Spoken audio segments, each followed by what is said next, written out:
पिंजरा पिंजरा रे. काय झालं? काय म्हणाली ती?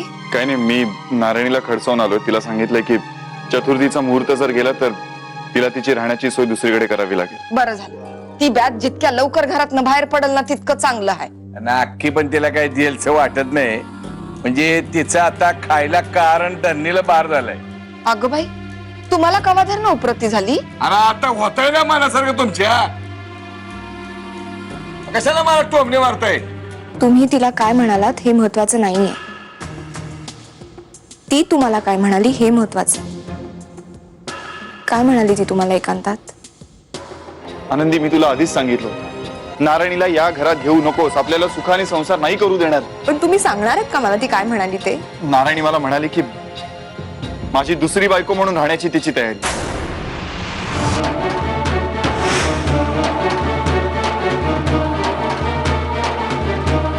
बाबा, तुम्ही खूप चांगले आहात, पण मामाची काय गॅरंटी देणार हो?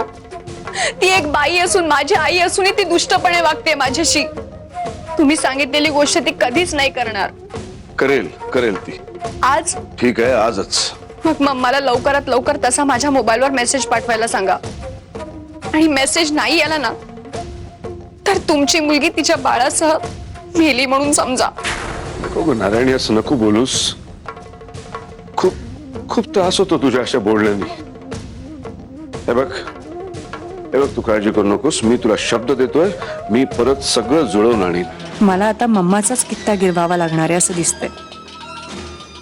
मम्मा ही बाबांना नको असताना त्यांच्या आयुष्यात पाय रोवून उभी राहिली, आणि मला वीरला मी नको असताना त्याच्या आयुष्यात स्वतःचं स्थान ओरबडून घ्यावं लागलं. मामा आणि चंद्रकलेचं जे काही झालं तेच आमचं होणार आहे असं दिसतंय. मामाला मूल झालं, मी प्रेग्नेंट आहे. चंद्रकला एका मुलीला जन्माला घालून मेली, पण मी माझ्या बाळासाठी दुसरी आनंदी जन्माला येण्याआधीच तिला आणि तिच्या आईला नष्ट करीन. मी त्या नारायणीवर विश्वासच ठेवणार नाही. मी तिला मदत करायचं बघते तर तिच्या डोक्यात किती वेगळंच चाललंय. आता त्या ओजसवर प्रेम होतं ना तिचं, मग तो कसाही असला तरी ती त्याच्याशी लग्न करणार होती. आता काय झालं मग? आपण प्रेम केलेला माणूस असं नकोसा कसं होतो अचानक? म्हणजे आता जाऊ दे ना तो विषय. नारायणीला आपण चतुर्थीपर्यंतची मुदत दिली आहे ना. लग्नाला ती तयार झाली तर तिचं भलं होईल, नाहीतर मग तिला या घरात राहता येणार नाही आणि आपल्याला या गावात. खरंच आहे, सगळं मान्य आहे मला. खिशात हात टाका आणि जरा मला पैसे द्या.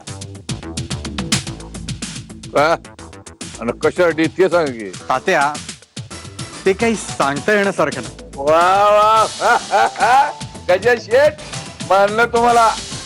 तुम्ही आमचं नाव काढणार, कधी कोणी काही विचारलं तर आपल्या मनातलं कळू द्यायचं नसतं. हे घ्या पैसे घ्या ऐश करा. बघा त्याच्या मागे जा. तर पैसे खर्च करतोय, काय करतोय याच्यावर जरा लक्ष ठेवा. हे 5 पैसे कमवायची अक्कल नाही त्याची. 5,000 रुपये खर्च करतोय, काय करतोय बघा जरा. तुला काय वाटतंय मी समजू शकतोय, पण आता अक्का म्हणून नाही तर आई म्हणून विचार कर. आई म्हणून विचार करते म्हणूनच एवढी कठोर झाली आहे. ठीक आहे, तू तिला माफ करणार नसशील तर तिला जी प्रॉपर्टी द्यायचं आपलं ठरलं होतं ती तरी दे. आपलं तसं काहीही ठरलेलं नव्हतं. सरस्वती, परिस्थिती बदलते ग. तेव्हा मला वाटलं नव्हतं की ती त्या योग्यतेची आहे. आता मला तसं वाटतंय. पोटातल्या बाळाचा तरी विचार करायला हवा आपल्याला. बाळाचा विचार तिने करायला हवा. नाही केला तरी विचार, पण म्हणून काय तिला असं मरायला सोडून द्यायचं? 1000 मरणं मेले मी आजपर्यंत त्या मुलीमुळे, आणि तिच्या वागण्यामुळे तुम्हाला हार्ट अटॅक आला. तुम्ही मरणाची भाषा बोलायला लागला होता. बरं झालं आनंदी होती म्हणून, नाही तर तुमच्या जीवाचं काही बरं वाईट झालं असतं तर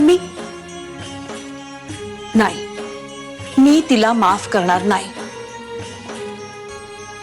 आणि तुम्ही मला गळ घालू नका.